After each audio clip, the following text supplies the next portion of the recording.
प्रभु हरि ओं नमः शिवाय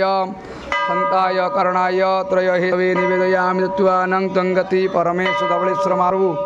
आश्विन मासर शुभ बुधवार समस्त भक्तमानंगर मंगल करी मंगलमय धवलेश्वर महाप्रनिशन संतान प्रदान कर रोगिणा रोग मुक्त कर अंधक चक्षुदान कर धवलालिंग महाप्रभु